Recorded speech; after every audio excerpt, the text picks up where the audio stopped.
Alright, back again, Luke here. And as you can see in front of you, this is a piece of my Gauntlet arcade board. And this is the part where the sound wasn't working. If you guys remember the last video that I put up on this, some people had actually suggested maybe replacing out the SRAM. So I'm going to try and change these out. I picked up some new ones, and they just came in today. So I figured we could try this out. We'll probably cut out the old ones here using an X-Acto knife. We'll just go along the top parts of the pins, and we'll cut those out, and then we'll use a soldering pen to remove the remnants. This makes it a lot easier, and that way it doesn't crack or break the traces underneath it. So we'll try and replace all three of these here. It's not a lot of space to work with on the inside, but hopefully we'll be able to get those all situated down there. And then we'll plug it in and we'll see what we get. But that's where we're at right now, and yeah, I'll get on that and I'll be back in a little bit. Alright, so as you guys can see here, what I've done is using my X-Acto knife going over the top of these very, very carefully, not applying too much pressure, changing directions to go from this way and then this way. I was able to cut the top pins off of this chip here, and what we'll do after that is we'll just try and bend it up a little bit, maybe rock it back and forth, and try to remove this chip without breaking any of the traces underneath. As you can see here, now it's lifted up. So, and hopefully we can just bend this back here. Since this is an old chip, we're just going to remove it so you don't have to worry about things too much here. Here we go. There is our first chip. And you can see the legs here are still on there. What we're going to do is, using our soldering pen, we're going to go over this and remove all of these legs and see what happens. And hopefully we'll be able to get all of those situated back down there as easily as it came up. And yeah, we'll do that for all three of these. But that's the first step, and I'll get these other two out, and then we'll put down the new ones and go from there. So be back in a little bit. Okay, so as you can see here, we have all of the remnants of the legs still on there, but the chips are removed. And what we're going to do next is we're going to try to remove these legs. We're just going to use our soldering pen and go over those and try and get that all cleaned up in that area. So that's the next step, and we'll be back in a little bit. Okay, so what I like to do when I'm trying to remove these pieces is I like to use a pair of tweezers here to get them off. I also like to make sure that I have the tweezers on the legs while I'm trying to heat them up. That way you can take them off one by one. If not, they'll just start to stick together and it'll be a complete mess. So if we try and get this one here, should be able to get these off quite easily. So grab a hold of one of these.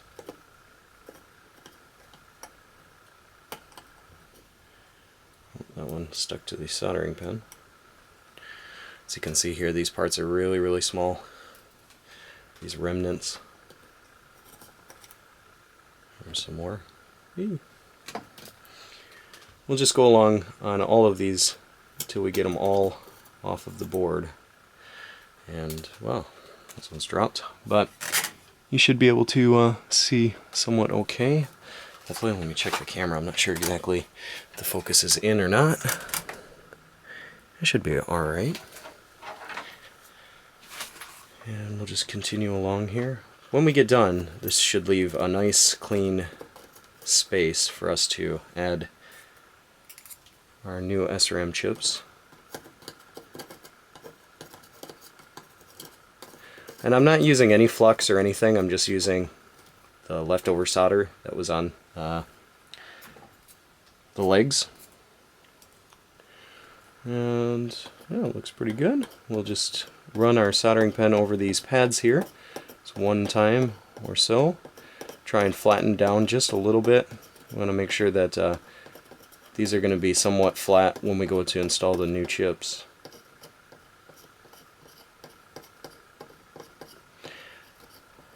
And getting a look at these traces here, you can see that they run from this section of the soundboard all the way over here, and are a major part of this board playing sound or not. So hopefully the new chips will solve our problem. That would be excellent.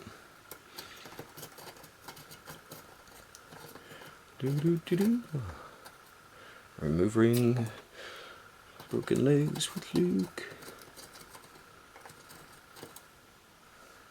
I've been putting this off for the last couple of days, you know, obviously because of the room cleaning and etc. But then I just kind of thought, okay, well, I gotta do it. Gotta get on this. And today's a bit of a gloomy day outside, so what a better day to do it than a day like today.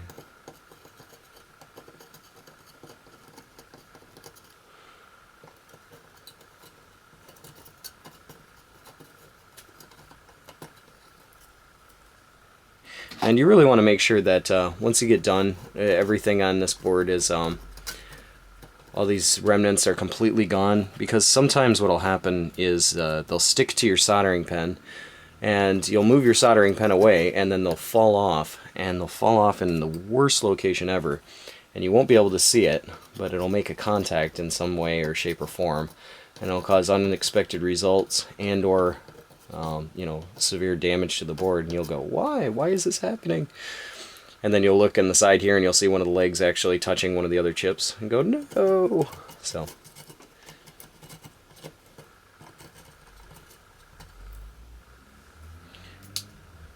just want to double check this stuff before you go ahead and put down new parts.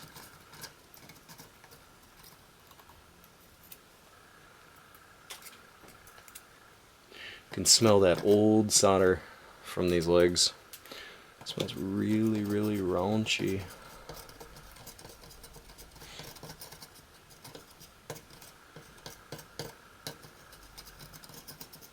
You can usually clean these off too with some soldering wick.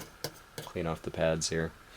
But we're almost done. Got our last row of legs here.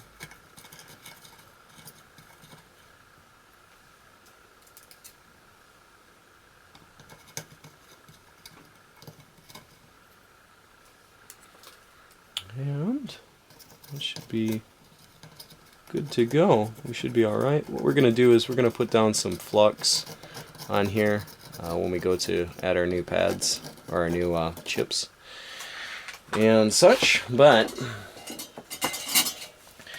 you guys should be able to see here now that all of our pads, let's try and zoom out, all of our pads here are nice and clean, and they will be ready for some fresh solder and then some flux and the new chips. So we'll go and put the new chips on, and because that's a little bit more time consuming, I'm not going to do it on camera here, but I'll try and get it all situated down there. I'll get the new chips on, and then we'll plug it back in and test some of that. So I'll be back in a little bit.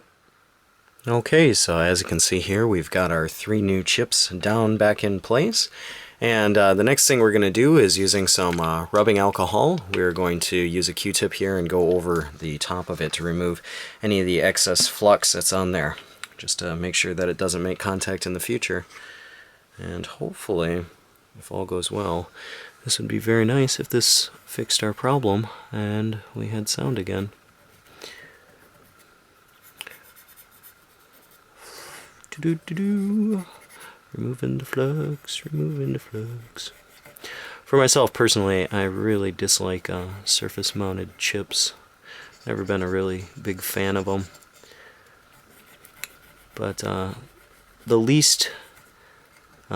ones that I dislike the most, or like the least, are the ones where the legs wrap up underneath, which are these chips here. And I just thought that was kind of a crazy idea, having them wrap up underneath there. So what I've done is, on each one of these legs individually, I've put a drop of solder on each one, just to make sure that it sticks down, because, you know, just going back over it with the flux and the solder on the pads there, I just didn't feel like it was going to stay down there very long. So this is something that you'll find, these kind of chips you'll find very commonly on a lot of the Killer Instinct boards as well. So, yeah, luckily these are just 3, so hopefully that'll be alright. But we'll zoom back out here and I'll let you guys take a look at it. Oh, maybe we can stay zoomed in, but you can see the 3 chips are down there. These are the 3 new chips. Probably can't see very well, but I don't know if the part numbers are gonna show or not. But these are our 3 new chips, and we're gonna plug this beast back in and see if we get any sound. Hopefully we will. All 3 of these chips here, this SRAM runs right over here, so to the FIFO, first in, first out, as I've come to be explained. It'll go into those chips there, and hopefully we'll get our sound back. But next step is to go and plug this thing back in and then turn it on and see what we get. So I'll be back in a little bit. Alright, so we've got everything put back together here, and now it's time to try it out. We'll have to double check here, make sure everything seems okay. Looks alright. So let's power this thing on and see if we get anything.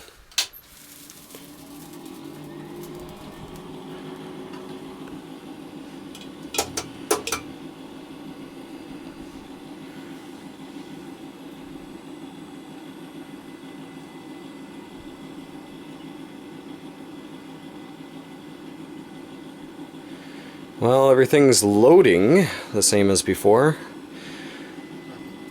Do we have sound? Whoa, that's actually jumped into the game quite quick as compared to before. Before it used to take a lot longer to load. It's kind of wild.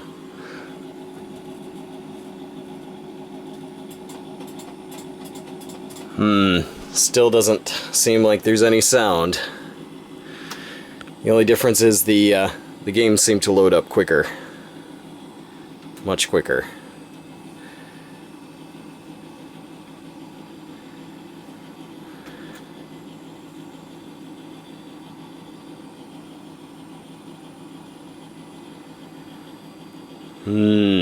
Still no volume here.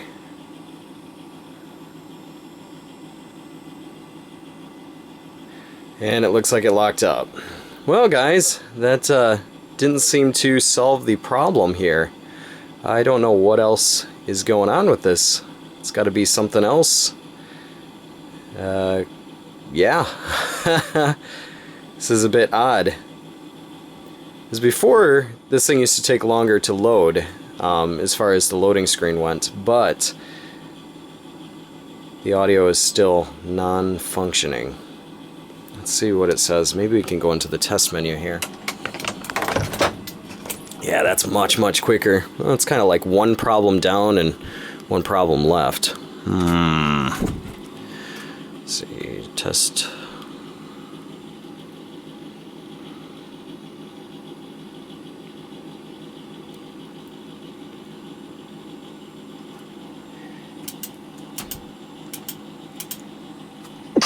Yeah, excuse me. Let's see here. Sound test. Let's see. Select use joystick. Press P1 start. Hardware test.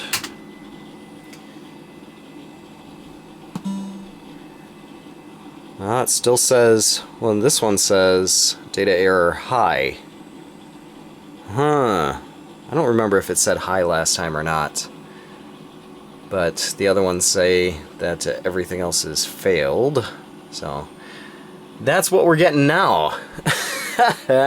So from one thing to the next, not sure. But yeah, just a little bit of an update here as to what's going on with this now. And I guess we're going to have to try and figure something else out. See what else is going on with this. But yeah, that's about all for me for right now. Like always, I'll put up another video here soon. So thanks for watching. Whee!